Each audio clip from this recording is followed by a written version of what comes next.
Welcome, everyone. December 10th, and we are cruising right along with our Advent meditation series. Very rich. So today's topic is fragility versus vulnerability. And I'm going to draw upon some of the human understanding of child.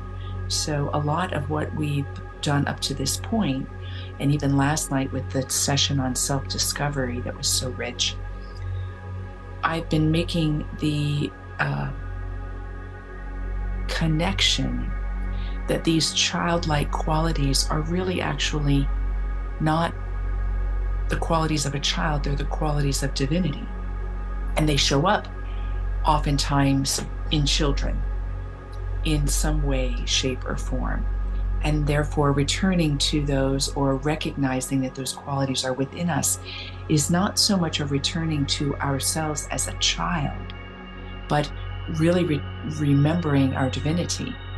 And with that comes the fruit of that powerful quality of innocence that I've touched upon in each of the reflections.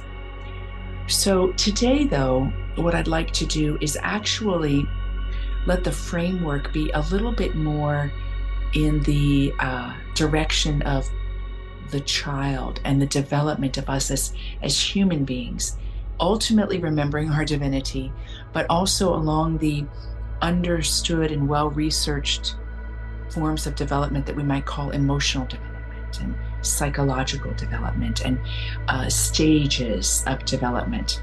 And I'm not going to go deeply into these, first because I'm not an expert, and second because that's not the purpose. But what I'd like to shine a light on is children are very often, and understandably so, seen as really pure. And in our own development process, oftentimes we need to return to the child experiences that we've had in this story and in this lifetime to find the nugget of where we accepted a truth that was untrue, like, I am no good, I am not loved, I am not worthy, and the whole range of things that oftentimes we need to heal from. And in our understanding of development, children, as they come from the womb and enter the world, there's something of a blank slate. And since we're relational beings, there's an impact that the environment plays. Now, when we grow in spirituality, we begin to understand that our environment, we're not victims to our environment. And there's something in the chemistry of the environment that's touching upon some of our soul lessons that in many traditions we believe we've signed up for. So we eventually move to that place. But along that way, it doesn't negate the power of inner child work, of where wounds take place and then defenses come into place to protect ourselves. And because as children, we oftentimes don't have the emotional or psychological or cognitive development, we don't know how to situate the events in our lives that feel hurtful or are hurtful without creating kind of a black and white and a separation from ourselves. That's a normal response to our development. So situating that, I wanted to bring up two qualities that in a way are similar, but ultimately are radically different. And that is fragility and vulnerability. So if we were to look at the development of a child and see that they are a white canvas, there is something in being that white canvas that is both vulnerable, which is seen as open. Vulnerability is kind of a certain openness and honesty and availability to life, and unguardedness and undefendedness. And there's also a certain fragility because the sense of self has not fully developed, and the way the individual responds to the environment is in some ways cause and effect. hence the inner child work. Something unkind happens and it can be internalized in such a deep wound that it could take a lifetime to heal. That's a certain fragility that ends up being defensive. So you can see undefended and defended in a way commingle with a certain availability to life. And it's understandable why there are so many movements to protect the vulnerable, right? Protect the innocent, because they can't protect themselves. So there's a goodness and there's a wholeness here. But what we're called as we mature to understand is there's actually a pretty big difference between being fragile and between being vulnerable. Vulnerability is actually a quality of wholeness. So if you were to study Brené Brown's work, she describes vulnerability as being in the arena, and being honest and open and courageous with our dreams, with our daring, and with our doubts. However, fragility has the connotation of a certain brokenness. So where the roads part here are that vulnerability builds resilience and is a necessary ingredient to growth and wholeness. Whereas fragility has the effects of avoiding conflict, fear to take risk, which where we feel wounded, that can happen, right? But it leads towards reinforcing a defensive, limited self. And if I were to use fairly popular language, because I like the word limited self, ego, again, as you know, I don't like that word so much, but the egoic sense of self, the one that is an individual that is separated from the world and needs to protect itself. There's a fragility because there is an internal seeking for a validation of worth. Whereas as we grow in vulnerability, it comes from self-worth. So that's the stark difference. Fragility, where we act from those places, we are in some way, whether it's internal or external, seeking a validation of our worth. And we fly high when we feel it, and we get very low when we don't. Whereas vulnerability is wind beneath our wings. It comes from a place of self-worth, and it also leads us into the freedom and liberation of great self-worth. So I'd invite you today to do a deeper reflection within yourself, because not to stay limited by experiences of yourself as a child and the wounds that are there, but to recognize the delicate dance that happens with vulnerability and fragility. And in this series, how could you open that the fragility can be opened from a place of vulnerability, so that there can be the wind that billows into your being, not with hard work of dismantling our limited beliefs, but with the softness of like a flower opening. And in that, I was very drawn. I was meditating this morning, and there were 4 divine masters that came to me, but the one that came to me for this session, the other 3 were just for me, maybe for you tangentially. The one that came to me is no surprise, Green Tara. And on the card it says, healing light, wellness unfolding, knowing that healing is a journey. Now, there's many legends as to how Green Tara came about.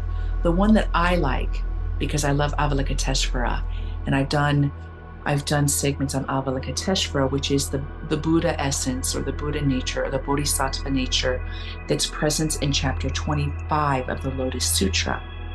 And in this passage, Avalokiteshvara is, the title of the chapter is the one who the perceiver of all the world's sounds. And what goes into the explanation of that text is not only is this Buddha essence or this Bodhisattva essence present to all the world's sounds, intimate with all the world's sounds, and that's the sound of your vulnerability and your fragility and your beingness. That's what we're talking about here. But as part of perceiving it, there is simultaneously an overflowing of compassion, not a compassion for like sympathy, but a compassion that's intimate, that it reaches right into those places like a wellspring of healing. And it is sometimes held that Avalokiteshvara, upon looking upon all the world's sufferings, cried tears, and those tears hit creation, and some of the tears sprang up as what? Green Tara. They sprung up as green Tara. So I'm going to read for you the message, and then we're just simply going to do a Tara chant so that we can open ourselves today, that we may be fully vulnerable, and the fragility that still exists within ourselves may be touched with these tears of compassion. All right. I'm just going to read the message that's here for us.